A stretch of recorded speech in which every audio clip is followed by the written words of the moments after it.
నేను చెప్పబోయేటటువంటి ఈ మాటలు నా సొంత మాటలు కానీ ఏమీ ఉద్దేశించినవి కావు. కేవలము దేవుని యొక్క మాటలు, పరిశుద్ధ గ్రంథంలో తీసినటువంటి మాటలు మాత్రమే. కాబట్టి శ్రోతలు గమనించగలరు. ముందుగా హెబ్రీలకు రాసినటువంటి పత్రిక 13వ అధ్యాయము 4వ వచనం. హెబ్రీలకు రాసినటువంటి పత్రిక అపోస్తలుడైన పౌలు గారు 13వ అధ్యాయము 4వ వచనం. మనందరికీ తెలిసినటువంటి వచనం ఇది. దయచేసి ఫాస్ట్గా ఇక్కడ చదవండి. హెబ్రీ 13:4. వివాహము అన్ని విషయాల్లో ఘనమైనది. చాలు చూడండి, ఇక్కడ వివాహము అంటే marriage is honourable in all. అన్ని విషయాల్లో చాలా ఘనమైందంట పెళ్ళి అనేది. కాబట్టి పెళ్ళి విషయాల్లో యవనస్తులు అసలు భయపడకూడదు. భయపెట్టే వాళ్ళు ఉంటారు మిమ్మల్ని. పెళ్ళి చేసుకుంటే ప్రాబ్లమ్స్ వస్తాయని భయపెట్టే వాళ్ళు ఉంటారు. కాబట్టి నేను కాదు, నా ఇంకా చూపిస్తాను ప్రకాష్. సో భయపడాల్సిన పని లేదు, చాలా ఘనమైంది. కానీ చాలా జాగ్రత్తతో దేవుని వాక్యానుసారంగా పెళ్లికి ముందు అడుగు వేయాలి యవనస్తులు. తల్లిదండ్రులు అయితే అలాంటి దేవుని విధమైనటువంటి విధానాల్లో మనం పెళ్లి విషయంలో ముందుకెళ్ళాలి. ఎందుకంటే చాలా అది ఘనమైన విషయంగా దేవుడు ఎంచుతున్నాడు. కాబట్టి మనం దాన్ని చాలా తక్కువగా చూడకూడదు. అందుకనే దేవుడే మొట్టమొదటి పెళ్లి చేశాడు. ఆదాముని అవ్వని ఫస్ట్ వాళ్ళిద్దరు మ్యారేజ్ చేసిందే దేవుడు. కాబట్టి వాళ్ళు అందుకని మనం చూస్తాం. ఆదికాండము 2:24 మనం చూసినట్లయితే ఒకసారి చూడండి. ఆదికాండం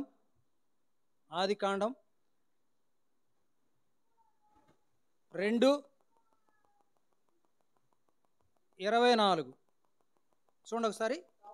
కాబట్టి పురుషుడు తన తండ్రిని తన తల్లిని విడిచి తన భార్యను హత్తుకొనును, వారు ఏక శరీరమయ్యుందురు. పురుషుడు ఏం చేస్తాడంటే చెప్తున్నాడు, ఆ వివాహం చేసి దేవుడు అంటున్నాడు, దేవుడు చెప్తున్న మాట, తన తండ్రిని తల్లిని విడిచి, అంటే రోడ్డు మీద పడేయమని చెప్పట్లేదు. అసలు సంబంధం లేదు, మీకు మాకు కని పెంచి వెద్ద చేశారు, మా పెళ్లి చేశారు కాబట్టి మీకేమీ నాకు సంబంధం లేదు, మీరు బయటికి పోండి అని చెప్పట్లేదు ఇక్కడ దేవుడు.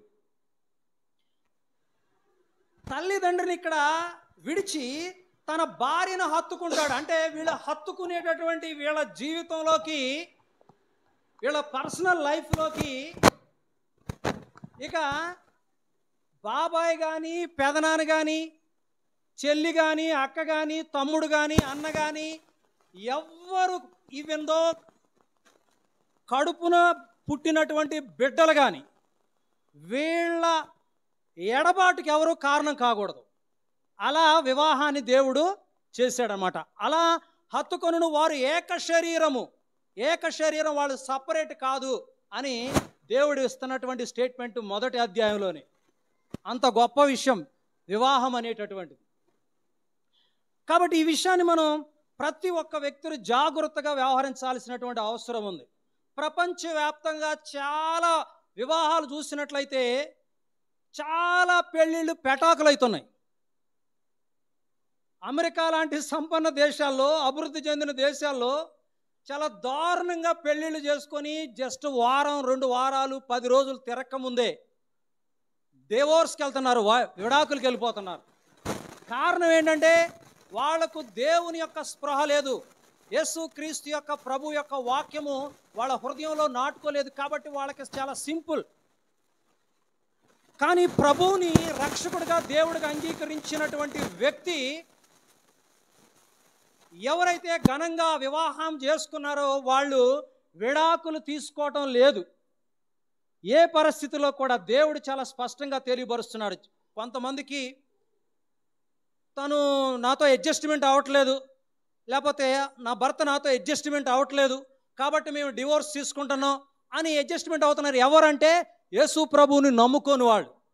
నమ్ముకున్న వాళ్ళు కూడా విడాకులు తీసుకుంటున్నారంటే అసలు వాళ్ళు నమ్ముకోలేదని జస్ట్ ఒక మనకి ఇండికేషన్ అన్నమాట. వాళ్ళు ప్రభువుని నమ్ముకున్నట్లయితే విడాకులు తీసుకోరు. అది పెద్ద జోక్ తీసుకున్నారంటే. ఏ కారణాన్ని బట్టి కూడా విడాకులు తీసుకోవడానికి లేదు. ఒకవేళ విడాకులు తీసుకోకుండా ఇంకొక వ్యక్తిని పెళ్లి చేసుకున్నట్లయితే అది పెళ్ళి అనరో, వ్యభిచారం అది. కాబట్టి చాలా సీరియస్గా చెబుతున్నాడు. తన భార్యను హత్తుకున్న వారు ఏక శరీరమై ఉంటారు అని చాలా స్పష్టంగా దేవుడు తెలియపరుస్తూ ఉన్నాడు. యవనస్తులు ఈ విషయాన్ని గుర్తుపెట్టుకోవాలి. వివాహం చేసుకునే విషయంలో దేవుడు కొన్ని కండిషన్స్ కూడా పెడుతున్నాడు. ఆది కాండము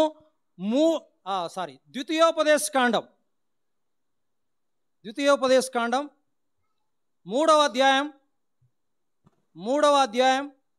16వ వచనం ఒకసారి చూడండి. 3:16లో కొన్ని విషయాలు చెప్తూ ఉన్నాడు. 16లో దయచేసి చదవండి.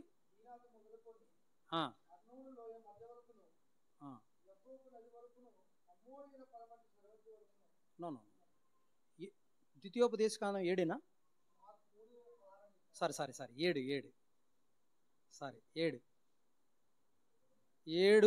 7వ అధ్యాయం 3-4.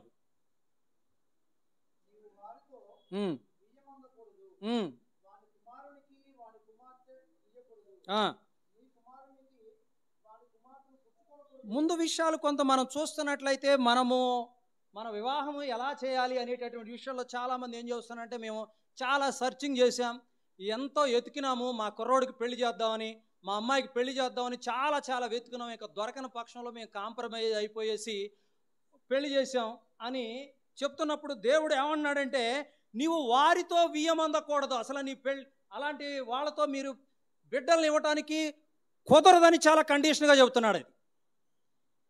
ఏమన్నాడు?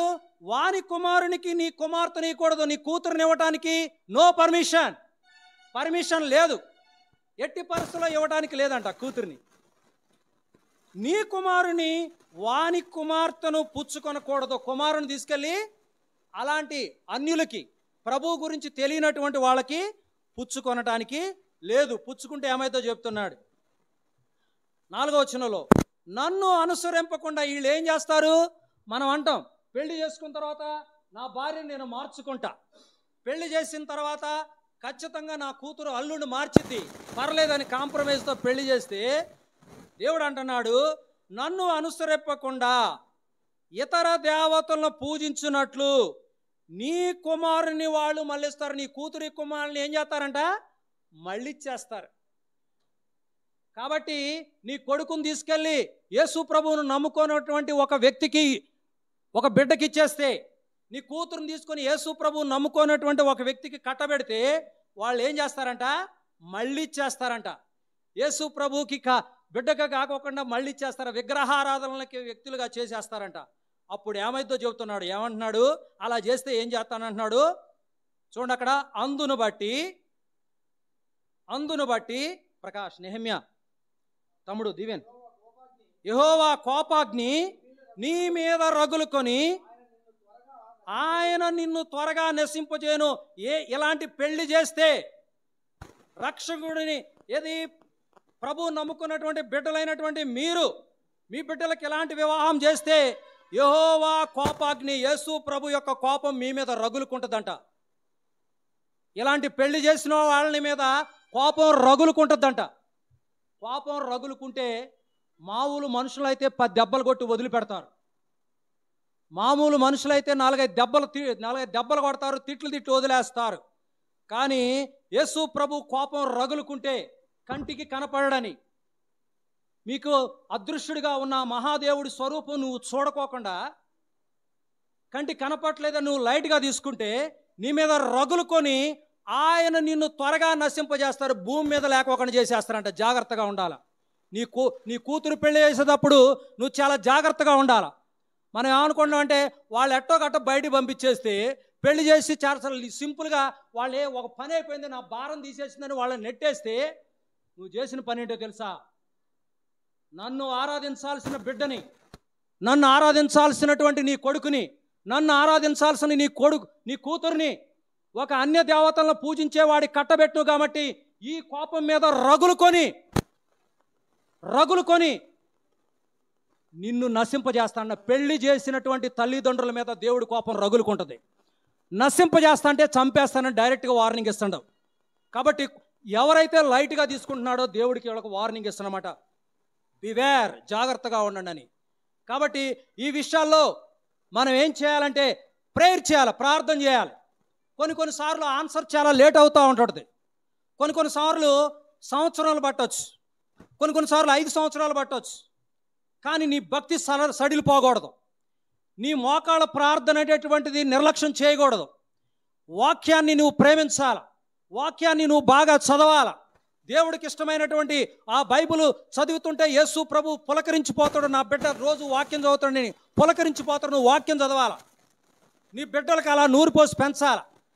డైలీ ఎలాంటి పరిస్థితులైనటువంటి ప్రార్థన చేయటం నీ బిడ్డలకి అనుదినం నేర్పించాలా. నీ సీరియస్నెస్, నీ ప్రార్థన యొక్క సీరియస్నెస్.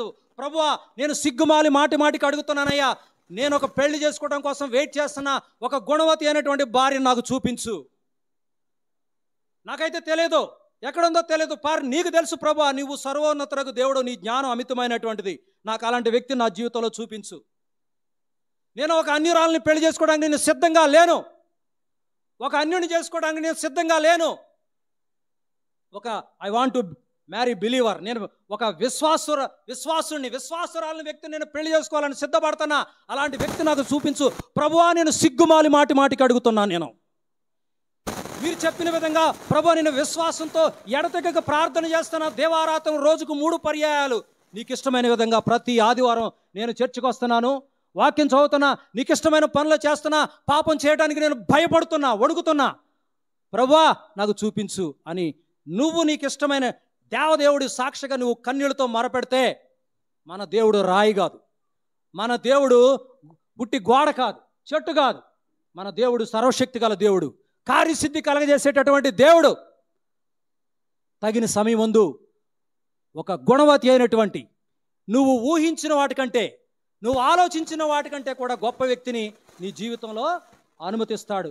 లేని ఎడల జీవితం సర్వనాశనం అయిపోతుంది, చాలా కష్టాలు. అందుకని ఈ రోజులో 70% మ్యారేజెస్ విడాకులకు వెళ్ళిపోతున్నారు. ఒక్కొక్క వ్యక్తి 3-4 పెళ్లి చేసుకుంటున్నారు. దాన్ని మళ్ళీ వివాహము అని దాని మీద సినిమాలు చెప్తున్నారు చాలా గ్రేట్గా. 3-4 పెళ్ళిళ్ళు, సెలబ్రిటీస్. దురదృష్టకరం ఏంటంటే సెలబ్రిటీస్ని చాలామంది ఫాలో అవుతున్నారు, వాళ్ళనే హైలైట్గా హీరోలు చూస్తున్నారు. వాళ్ళ జీవితాలు చాలా కంపుగా ఉంటున్నాయి. టీవీ సీరియల్స్, ఫేస్బుక్లో చూసేటటువంటి వాళ్ళు, సినిమా హీరోలు చూసినప్పుడు చాలా దారుణమైనటువంటి జీవితాలు వాళ్ళే.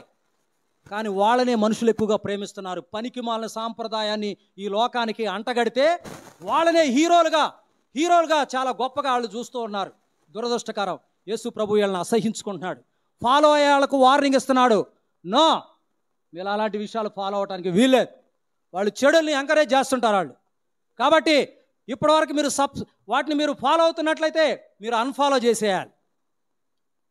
వాళ్ళు చెడుని ఎంకరేజ్ చేస్తుంటారు, మీ బిడ్డలకు అలాంటి కుదరదు. మీరు చూడండి. ఇంకా అందుకనే మనకి దేవుని వాక్యం ఏమి మనకు నేర్పుతుందంటే కొన్ని బాధ్యతలు, రెస్పాన్సిబిలిటీస్ నేర్పుతుంది. వివాహములు మనకు కొన్ని బాధ్యతలు మనకు నేర్పుతూ ఉంది. ఇక్కడ చూడండి, అక్కడ ఆదికాండము 3వ అధ్యాయము 16. ఆదికాండం 3వ అధ్యాయము 16వ వచనం.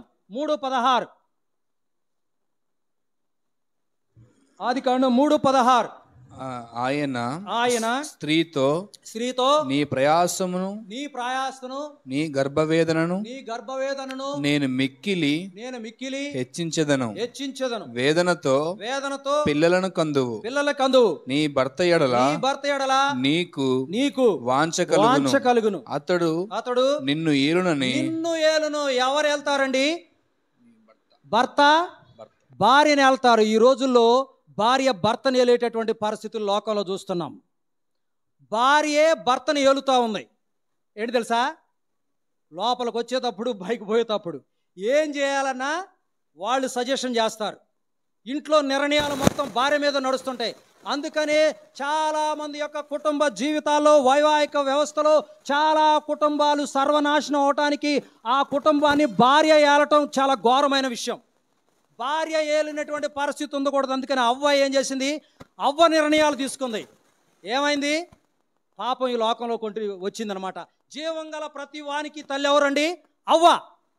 ఆమె దేవుడి మాట వినలా, భర్త మాట వినలా. ఏం చేసింది? వెదిరికించి. కొంతమంది చెబుతా ఉంటారు, ఏంటండి బోత్ ఆర్ ఈక్వల్ అంటాడు.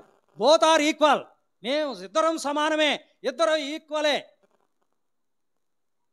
నేను ఎందుకు వినాలి? నేను మాట అంటే మాట అంట. దేవుడు ఒప్పుకోవట్లేదు దాన్ని. God did not give permission. అలా ఇవ్వట్లేదు. అతడు నిన్ను ఏలును, భర్త ఏలుతున్నాడు, రూల్ చేస్తున్నాడు. ప్రధానమంత్రి రూల్ చేస్తూ ఉంటుంటే ఎదుర్కించడానికి లేదు. ఒక ఇంటిని రూల్ చేయాల్సింది ఎవరంటే హస్బెండ్. ఒకవేళ వైఫ్ డిసిషన్ తీసుకున్నట్టయితే బహుశా యేసు క్రీస్తుని నమ్ముకొని కుటుంబం మాత్రం అయి ఉంటుంది అది. వైఫ్, భార్య డిసిషన్ మేకర్గా ఒక ఇంట్లో ఉందంటే అల్టిమేట్గా ఫ్యామిలీ అనేటటువంటిది క్రీస్తు కుటుంబం కాదు, అది మరొక కుటుంబం, ప్రభువుకి చెందనటువంటి కుటుంబం. అలాంటి కుటుంబాలు ఈ భూమి మీద చాలా ఉన్నాయి. కాబట్టి ఇది క్రీస్తు కుటుంబంలో క్రీస్తు యొక్క ఆ యొక్క రూల్లోకి, ఆయన యొక్క కంట్రోల్లోకి వచ్చిన తర్వాత కుదరదు అది. అతడు నిన్ను ఏల్తాడు. కాబట్టి మనం we have to examine whose are ruled in our family, wife or husband. ఎవరు మనం రూల్ చేస్తున్నారు ఇంట్లో అనేటటువంటిది మళ్ళీ మనం ఒకసారి చూసుకోవాలి. అందుకని మనం ఒకసారి చూద్దాం. ఫస్ట్ శామ్యూల్, మొదటి సమూయేలు గ్రంథం 1వ అధ్యాయం 8వ వచనంలో, మొదటి సమూయేలు గ్రంథం 1వ అధ్యాయం 8వ వచనం. 1:8. ఆమె పెనిమిటి అయిన ఎల్కానా, హన్నా, నీవెందుకు ఏడ్చుచున్నావు? నీవు భోజనం మానుటయేలా? నీకు మనోవిచారం ఎందుకు కలిగినది? 10 మంది కుమారుల కంటే నేను నీకు విశేషమైన వాడను కానా? 10 మంది కుమారుల కంటే, 10 మంది కుమారులు నీకు ఉన్నట్లయితే వాళ్ళకంటే విశేషమైన వాడు భర్త. 10 మంది. కొంతమంది పిల్లలు పుడితే భర్తను పట్టించుకోరు. పిల్లలు గన తన జీవితంలోకి వచ్చినప్పుడు భర్తను పట్టించుకోరు. భర్తను కొంచెం నిర్లక్ష్యం చేస్తారు. బైబిల్ దీన్ని వ్యతిరేకిస్తుంది. యేసు ప్రభు దీన్ని వ్యతిరేకిస్తున్నాడు. చాలా సీరియస్గా వ్యతిరేకిస్తున్నాడు.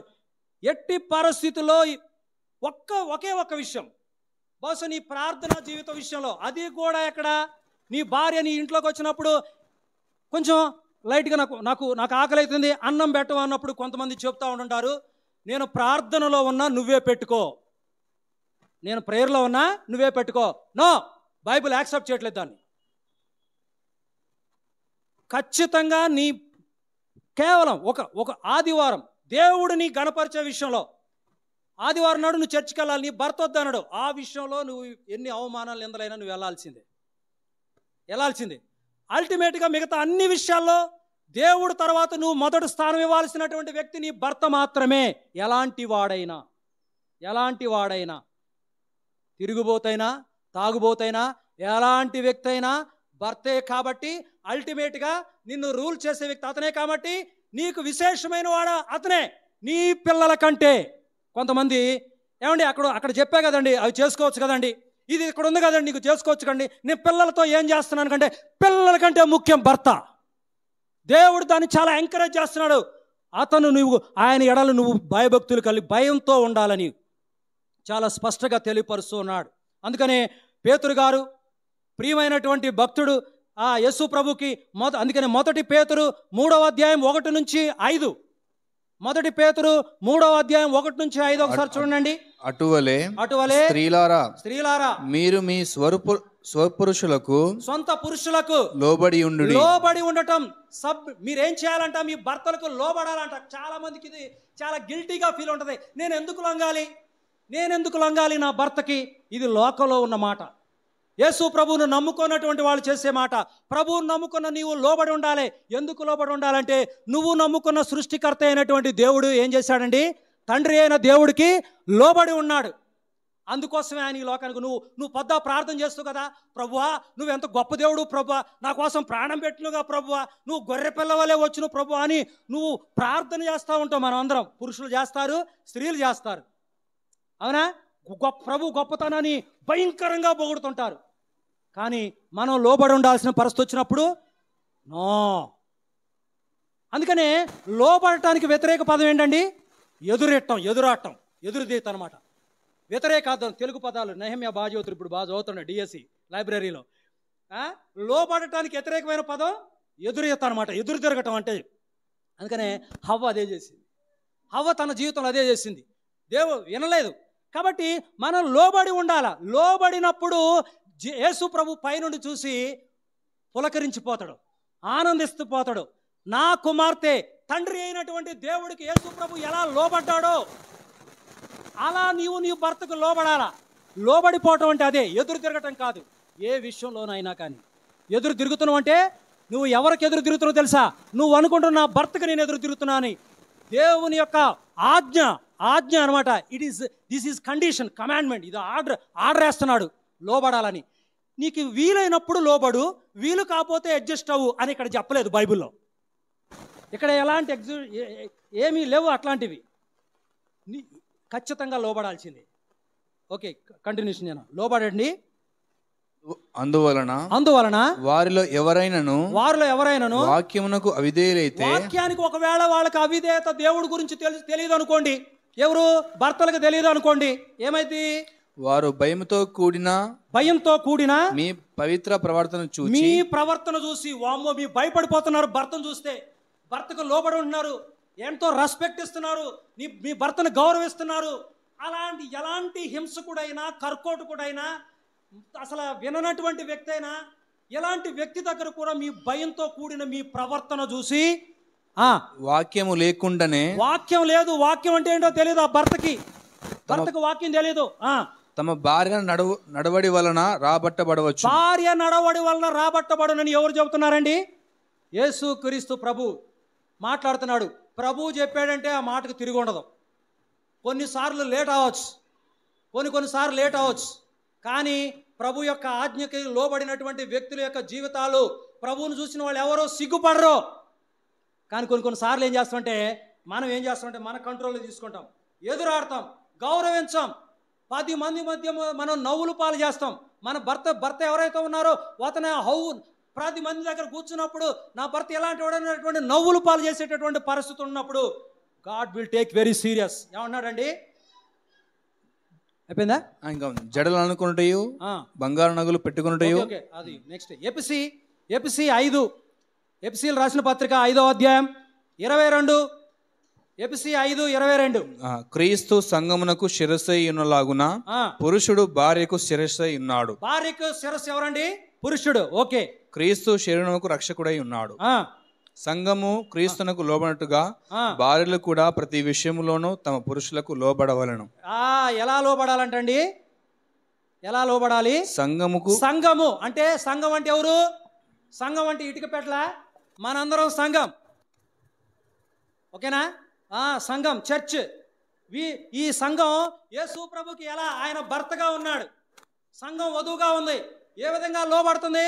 ప్రభు ఏది చెబితే అది మనం చేస్తున్నాం, ఏది చెయ్యొద్దంటే అది చెయ్యం. అదేవిధంగా భర్త కూడా భర్త చెప్పినప్పుడు భార్య ఏం చేయాలంట? వినాలా. దాని అల్టిమేట్గా ఎదురు తిరుగుతున్నారంటే యేసు ప్రభువుకు కోపం. గుర్తుపెట్టుకోండి, మీరు అనుకుంటున్నారు. యేసు ప్రభు గాడ్ విల్ చాలా సీరియస్గా తీసుకున్నాడు. ఎలా సంఘం ఏ విధంగా ప్రభువుకు లోబడుతుందో భార్యగా ఉండేటటువంటి నీవు నీ భర్తకు అలాగే లోబడాల్సిందే. చదవండి. పురుషులారా మీరును మీ భార్యలను ప్రేమించుడి. భార్యలను ఏం చేయాలంట? భార్యను ప్రేమించాలంట. అటువలే ఇప్పుడు కూడా కొంతమంది చేస్తుంటారు, అమ్మ కూచులు ఉంటారు ఇప్పుడు కూడా. అంటే ఏంటి తెలుసా?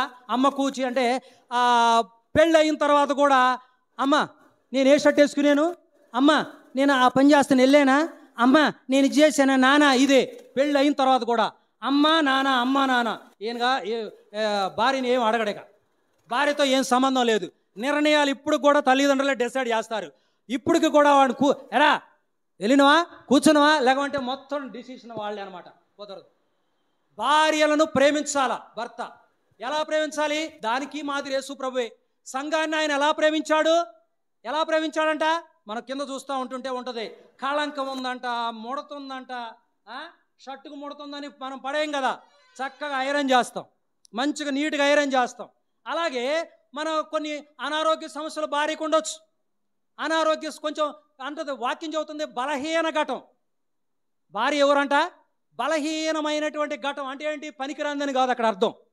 బలహీన ఘటం అంటే కొంచెం కొంచెం వస్తువులు చూసినప్పుడు, లేకపోతే బంగారాలు చూసినప్పుడు, మంచి మంచి శారీ చూసినప్పుడు కొంచెం ఆ విషయంలో కొద్దిగా టెంప్ట్ అయిపో అవకాశం ఉంటుంది. మంచి వాటి మీద ఎక్కువగా ఇంట్రెస్ట్ ఉండొచ్చు.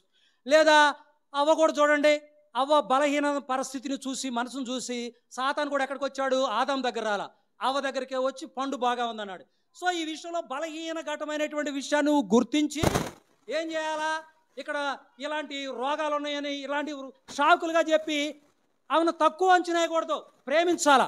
ఎవరిని ఎంతగా ప్రేమించాలంటే భర్త బిడ్డల కంటే ఎక్కువగా ప్రేమించాలి. బిడ్డల కంటే, బిడ్డలను పుట్టారని బిడ్డల ముందు భార్య తంటారు కొంతమంది భార్యలను బూతులు తిట్టోళ్ళు ఉంటారు. పైకి వచ్చి చర్చికి వచ్చిన తర్వాత సర్వశక్తి గల దేవా, మహోన్నతుడా, నువ్వు ఎంత గొప్ప దేవుడు అంటారు. ఇంటికి వెళ్ళిన తర్వాత బూతు పురాణాలు వాతాడు. అర్థమైందా? చర్చిలో అద్భుతమైనటువంటి ప్రభు యొక్క స్తుతి మాటలు, భార్య ముందు ఓ భూత పురాణాలు వస్తుంటాయి. గ్రేట్ అద్భుతంగా వాళ్ళు చేస్తూ ఉంటుంటారు. ప్రభువుని ఎప్పుడైతే నమ్ముకున్నామో ఆయన యొక్క ఆవరణలోకి కంట్రోల్లోకి వచ్చిందమో బూతులు ఆగిపోయినాయి.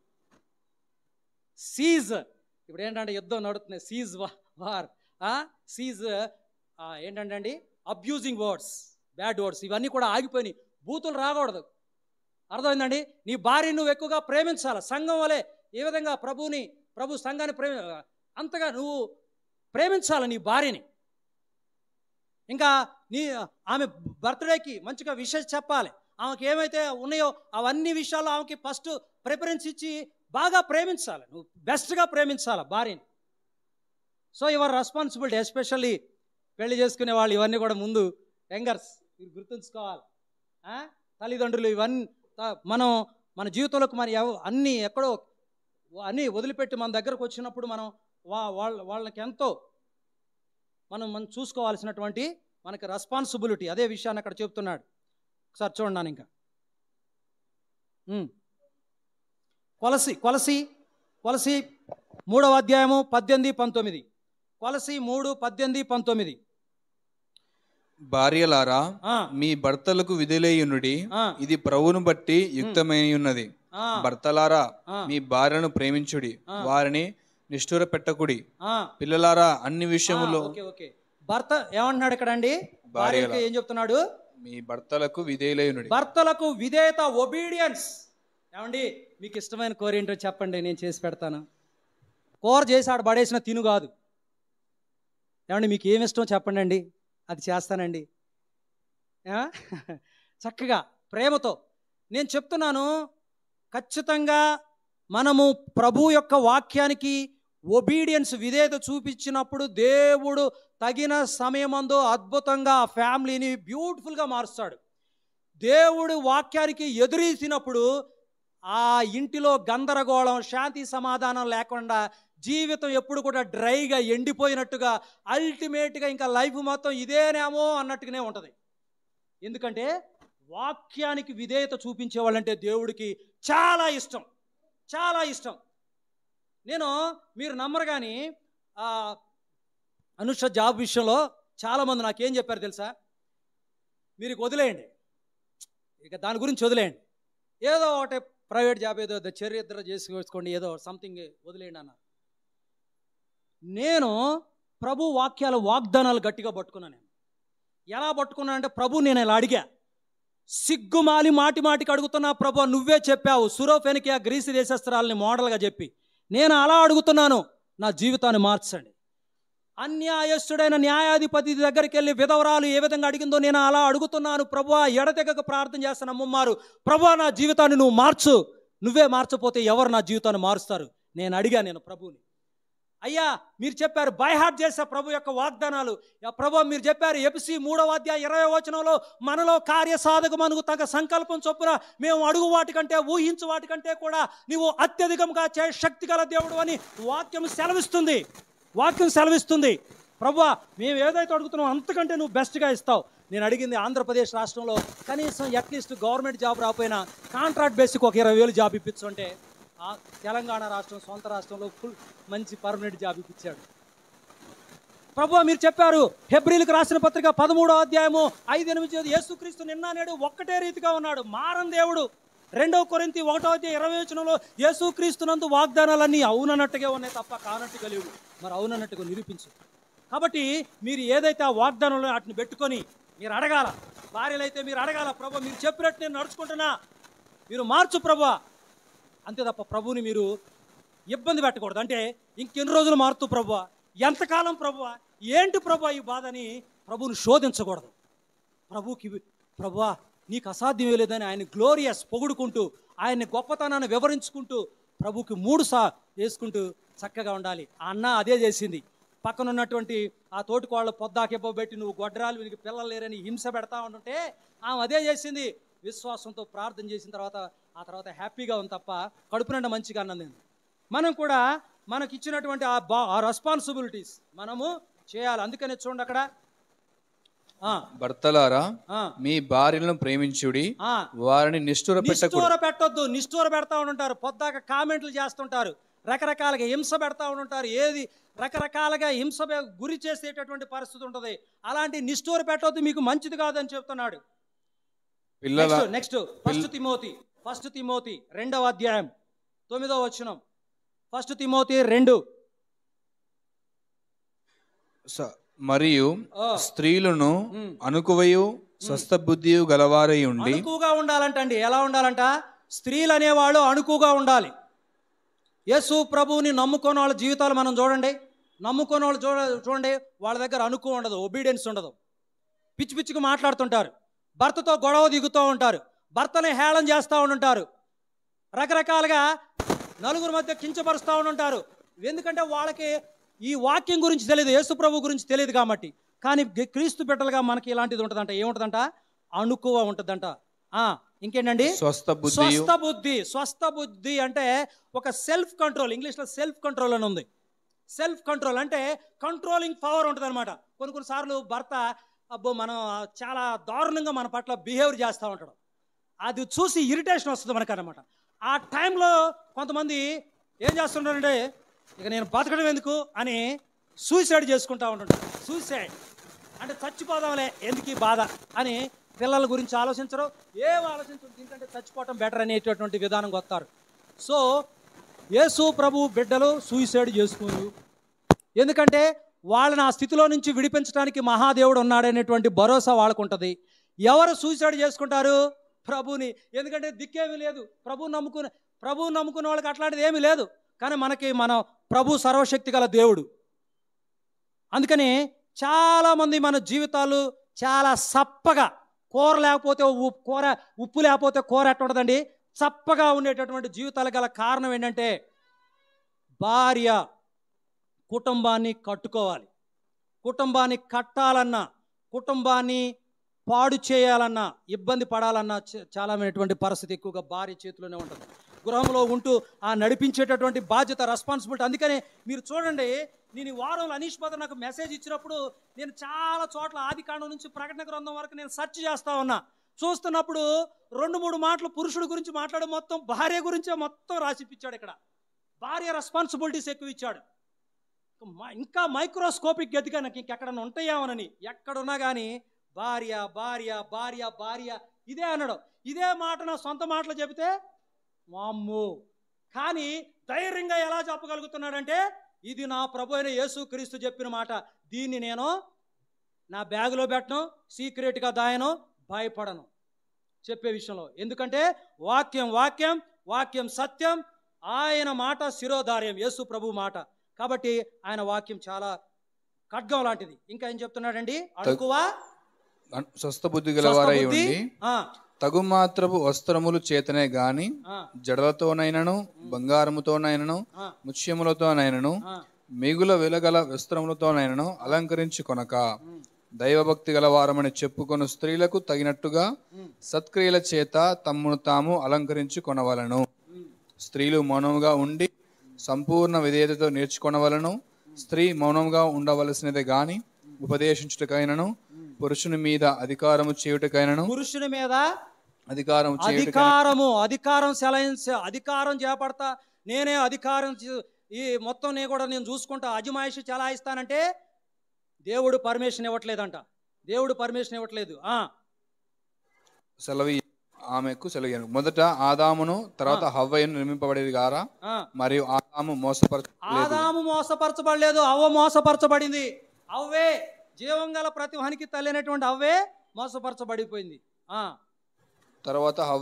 మొదట ఆదాము తర్వాత హవ్వయు నిర్మింపబడేది గారా, మరియు ఆదాము మోసపరచబడలేదు గాని స్త్రీ మోసపరచబడి అపరాధములు పడెను. అయినను వారు స్వస్థ బుద్ధి కలిగి విశ్వాస ప్రేమ పరిశుద్ధతల యందు నిలకడగా ఉండిన ఎడల శిశు ప్రసూతి ద్వారా ఆమె రక్షింపబడను. 1 పేతురు 3:7 ఒకసారి చూడండి. 1 పేతురు రాసిన మొదటి పత్రిక 3వ అధ్యాయము 7వ వచనం. అటువలనే పురుషులారా జీవమును కృపావరములో మీ భార్యలు మీతో పాలివారై ఉన్నారని ఎరిగి ఎక్కువ బలహీనమైన ఘటమని భార్యను సన్మానించి మీ ప్రార్థనలకు అభ్యంతరము కలగకున్నట్లు జ్ఞానము చొప్పున వారితో కాపురము చేయుడి. 8 కూడా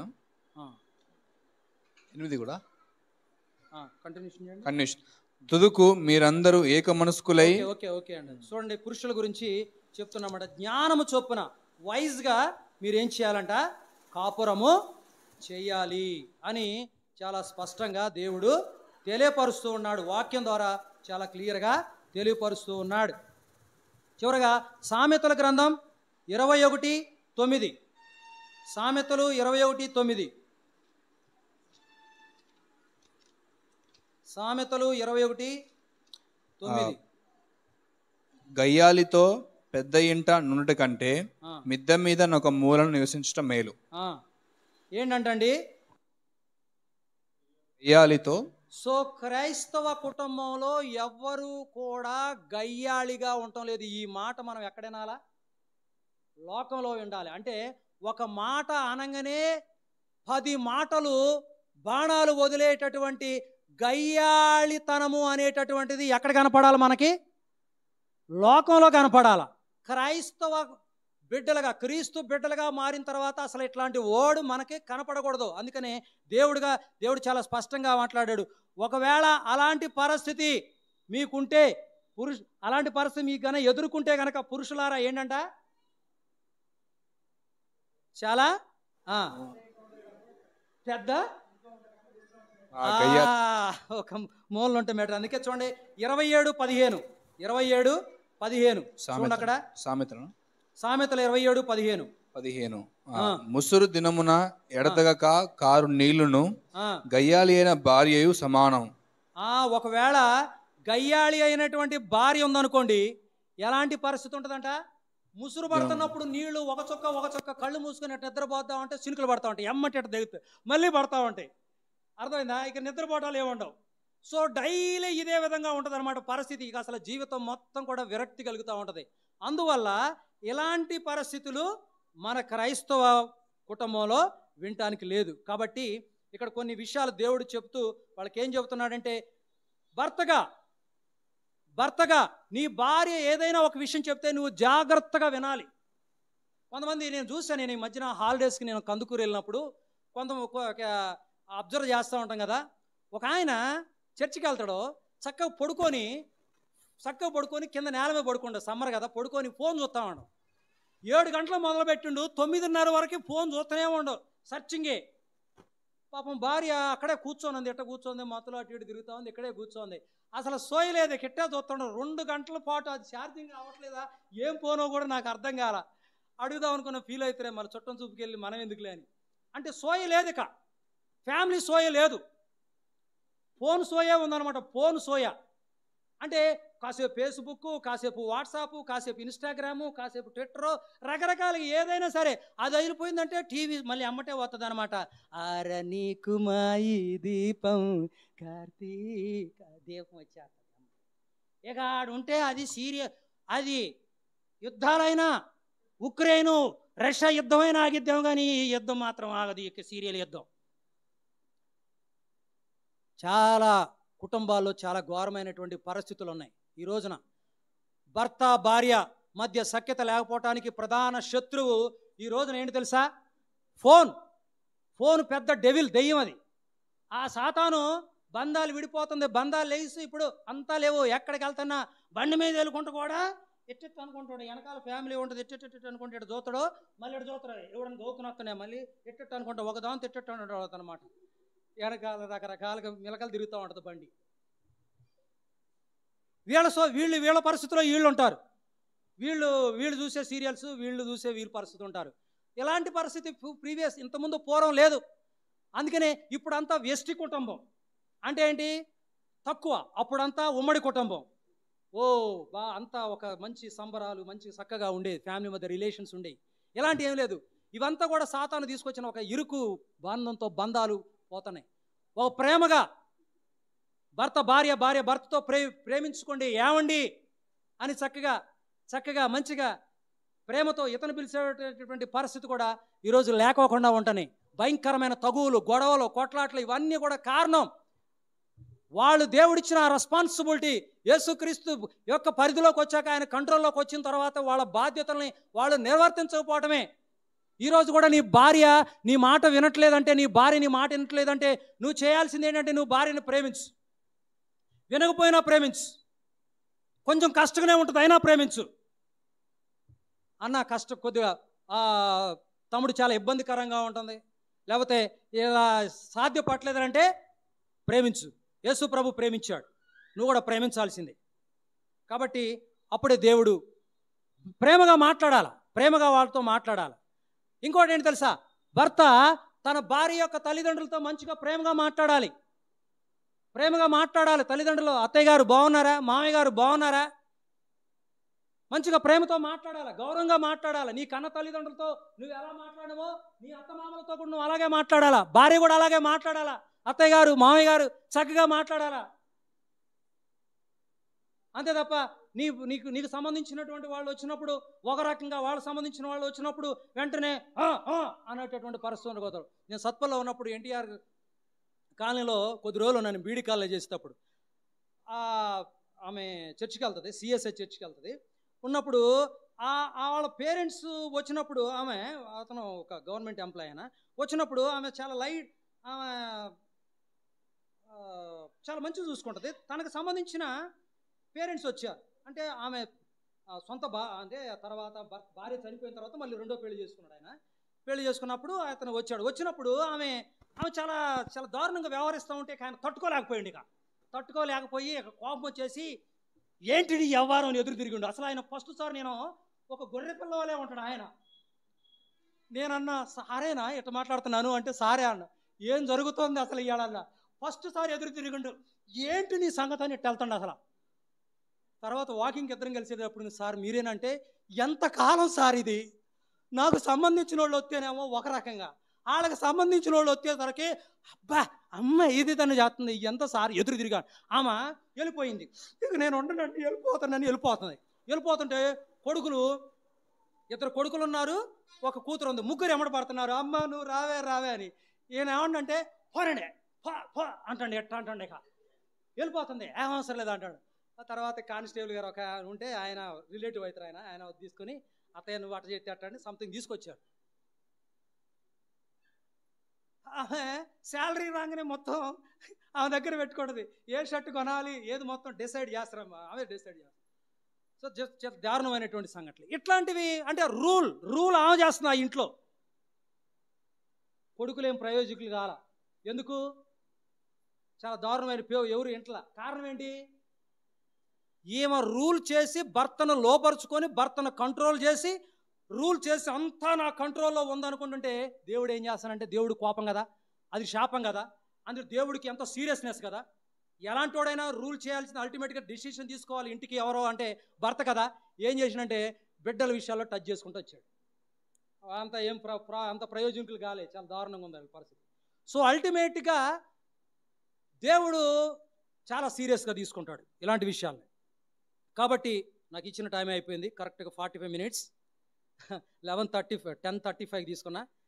కాబట్టి మనం ఎంతగానో వాళ్ళని, ఇంకోటి ఏంటంటే బిడ్డల ముందు తిట్టడం. కొంతమంది బిడ్డల ముందే తిడతా ఉంటుంటారు. ఇతను కూడా భార్యని బిడ్డల ముందే తిట్టేస్తుంటాడు. సో అది చాలా మంచి పద్ధతి కాదు. సో ఇతరుల ఎదుట నీ భర్తను హెచ్చించే విధంగా ఉండాలా, నీ భర్త అందరికంటే గొప్పవాడు. నీ తల్లిదండ్రులు నీ జీవితంలోకి వచ్చి నిన్ను కని పెంచి పెద్ద చేసినటువంటి నీ తల్లిదండ్రులు, నీ యొక్క అత్తమ, ఎవరైనా సరే నీ భార్య భర్త స్థానానికి వాళ్ళు రారు. ఈవెందో నీవు నీ కడుపునట్టు పుట్టినటువంటి బిడ్డలు కూడా నీ భర్తకు సరిపోడు. అందుకనే అంటాడు దేవుడు, వాక్యం అంటది, 10 మంది కుమారులు నీకుంటే నీ భర్తకు సరిపోడు ఆయన, ఎలాంటి వాళ్ళైనా సరే. అంటే పిల్లల కంటే గొప్పవాడు భర్త. పిల్లల కంటే భర్తగా నీకు కూడా నీ భార్య శ్రేష్టమైనటువంటి వ్యక్తి నీ జీవితంలో. ఆ విషయాన్ని గుర్తెరిగి ఈ వాక్యం అనేది చెప్పుకుంటూ వెళ్ళిపోతే చాలా 2 గంటల టైం పడుతుంది. చాలా పెద్దగా ఎక్కువ భారీ ఎత్తులో ఇచ్చాడు దేవుడు. కానీ నేను దాన్ని మినిమైజ్ చేసి నాకున్న టైంలో దీన్ని ముగిస్తూ ఉన్నా. దేవుడు ఈ వాక్యంలో దీవించునుగాక. దేవుని నామానికి మహిమ కలుగును.